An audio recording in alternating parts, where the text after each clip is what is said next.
نحمد اللہ علی توفیقہ ونصلی ونسلم علی حبیبہ وعلی آلہ واصحابہ وبارک وسلم صلاۃ وسلام علیک یا سیدی یا رسول اللہ وسلم علیک وعلی آلک واصحابک یا سیدی یا رحمۃ للعالمین یا ایہا الذین آمنوا کتب علیکم الصیام کما کتب علی الذین من قبلکم لعلکم تتقون صدق اللہ و خالقنا العظیم و صدق رسولہ النبی الکریم الامین ونحن علی ذلک لمن الشاہدین والشاکرین والحمد للہ رب العالمین۔ برادران اسلام، سامعین، حاضرین، سامعین ذی احتشام، الحمدللہ بفضلہ تعالی ماہ مقدس رواں دواں ہے، جس کا آج الحمدللہ دوسرے روزے کی افطاری کے وقت انجمن غوثیہ اسلامک چینل پر ہم موجود ہیں۔ آج مجھے حکم ہوا کہ روزے کے مقاصد کیا ہیں اور روزے کے اندر حکمتیں کیا ہیں، ان کو پیش کرنے کی آپ کے سامنے سعادت حاصل کروں گا۔ خداوندی کی بارگاہ میں قلباً دعا ہے الہ العالمین حق کی گویائی کرنے کی توفیق عطا فرما،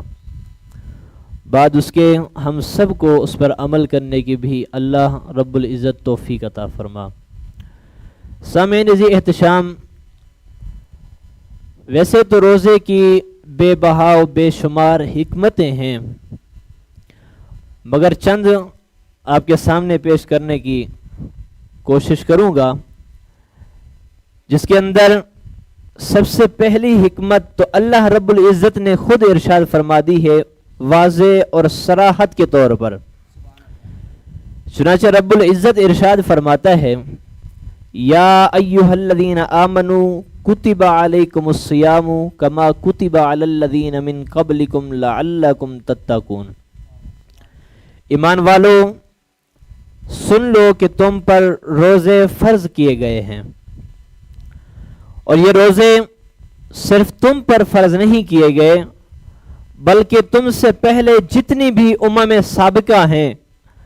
جتنی بھی امتیں گزر چکی ہیں،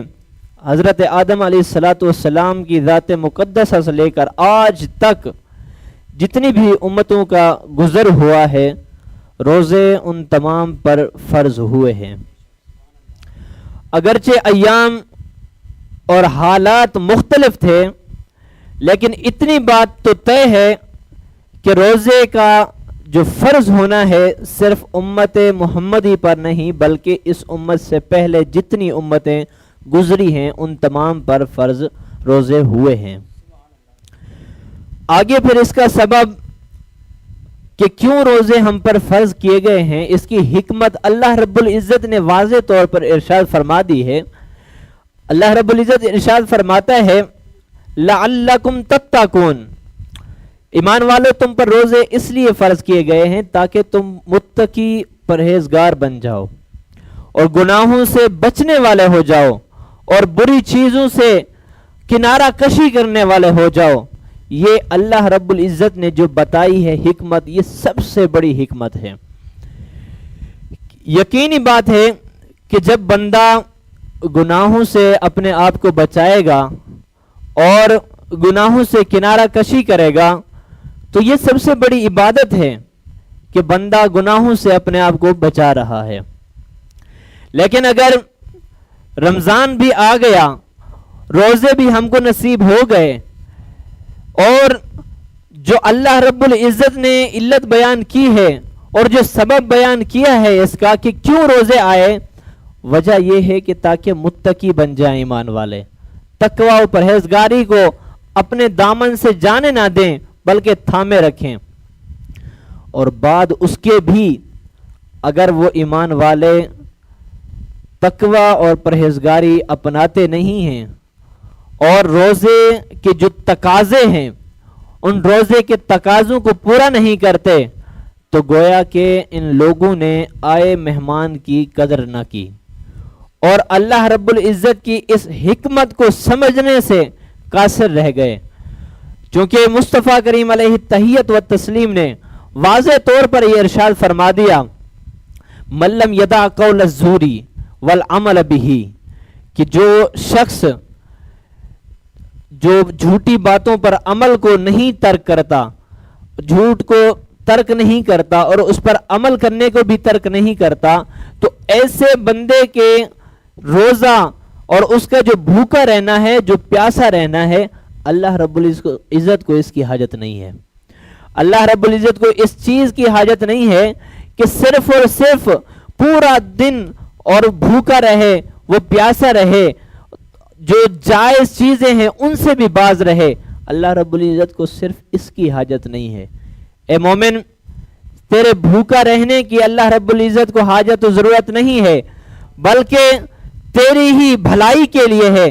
روزہ رکھے اور روزے کا پاس رکھے، روزے کے جو تقاضے ہیں ان روزے کے تقاضوں کو پورا کرے، منہیات سے رک جائے، جن چیزوں سے اللہ رب العزت نے تجھے روکا ہے، جن چیزوں سے فرمان مصطفی میں تجھے روکا گیا ہے، اگر تو ان سے باز رہ جاتا ہے تو تیرا دل پاک، صاف ستھرا، پوتر ہو جائے گا،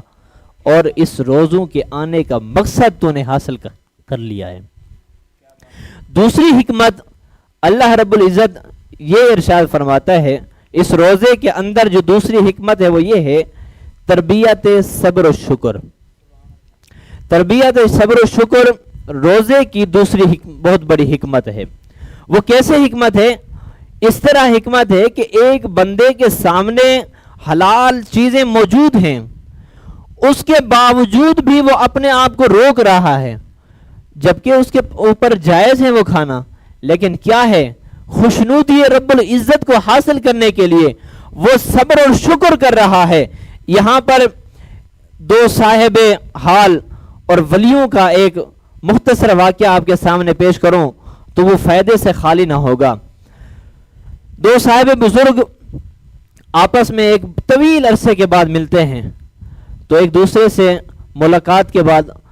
حال چال پوچھتے ہیں۔ ایک بزرگ پوچھتے ہیں، حال سناؤ، کیا حال ہے، کیسے زندگی گزر رہی ہے، بسر ہو رہی ہے؟ تو ارشاد فرماتے ہیں، اللہ رب العزت کا شکر ہے کہ جب اللہ رب العزت عطا کر دیتا ہے تو ہم اس کا شکر ادا کرتے ہیں، اور جب عطا نہیں کرتا تو پھر ہم صبر کرتے ہیں۔ سنو اب دوسرے بزرگ اسے کیا ارشاد فرماتے ہیں۔ ارشاد فرماتے ہیں کہ آج کے دور میں ہمارے کتوں کی بھی تو یہی حالت ہے کہ اگر انہیں لقمہ ڈال دیا جائے تو وہ اپنے مالک کے پاس دم ہلاتے پھرتے ہیں، اور اگر انہیں نہ لقمہ دیا جائے تو پھر بھی وہ اپنے مالک کا در نہیں چھوڑتے بلکہ وہیں رہتے ہیں۔ اب یہ سنو کہ ہمیں کرنا کیا چاہیے، بلکہ کرنا ہمیں یہ چاہیے کہ اللہ رب العزت، میرا جو طریقہ ہے، وہ صاحب بزرگ فرماتے ہیں جو میرا طریقہ ہے وہ یہ ہے کہ رب العزت اگر مجھے عطا کر دیتا ہے تو میں اسے غربا میں تقسیم کر دیتا ہوں، اور اللہ رب العزت مجھے اگر عطا نہیں کرتا تو پھر میں اللہ رب العزت کی بارگاہ میں شکر ادا کرتا ہوں۔ یہ روزے کی دوسری حکمت جو بہت ہی بہترین حکمت ہے صبر و شکر کی۔ صبر و شکر کرتا ہے کہ ایک چیزیں اس کے اوپر حلال اور جائز ہیں، حرام بھی نہیں کی گئی ہیں، باوجود اس کے بھی اللہ رب العزت کی خوشنودی کو حاصل کرنے کے لیے اور اپنے باطن کو پاک کرنے کے لیے ان کو بھی چھوڑے رکھتا ہے۔ تیسری بہت بہترین اور بڑی حکمت اس کے اندر یہ ہے کہ جذبہ اظہار پیدا ہوتا ہے۔ روزے کی حالت میں ایک امیر بندہ جو ایک دن کے اندر 20 کھانے کھاتا ہے اور 20 قسموں کی چیزیں کھاتا ہے، تو جب وہ روزہ رکھتا ہے تو اسے بھوک اور پیاس کا ایک احساس ہوتا ہے، اور وہ اس چیز کا بخوبی اندازہ لگا لیتا ہے کہ جو میں ہر دن 20 اقسام کے کھانے کھاتا ہوں، 20 اقسام کی چیزیں، اشیاء، خورد و نوش کھاتا ہوں، پیتا ہوں، اس حالت کے اندر جو غرباء و مساکین ہیں ان کی کیا حالت ہوتی ہوگی۔ اور اس چیز کو سوچنے کے بعد اسے پتہ چلتا ہے کہ اب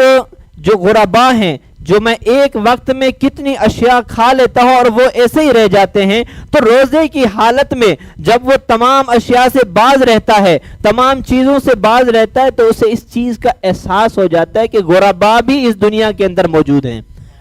جب اس چیز کا خیال اس کے ذہن کے اندر آتا ہے تو وہ پھر قربانی دیتا ہے، وہ خرچ کرتا ہے غربا و مساکین پر۔ یہ بھی روزے کی ایک بہت بڑی حکمت ہے کہ جذبہ اظہار اس کے اندر پیدا ہو جاتا ہے۔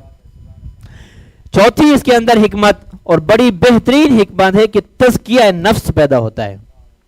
تزکیہ نفس کیا چیز ہے؟ کہ اس روزے کے ذریعے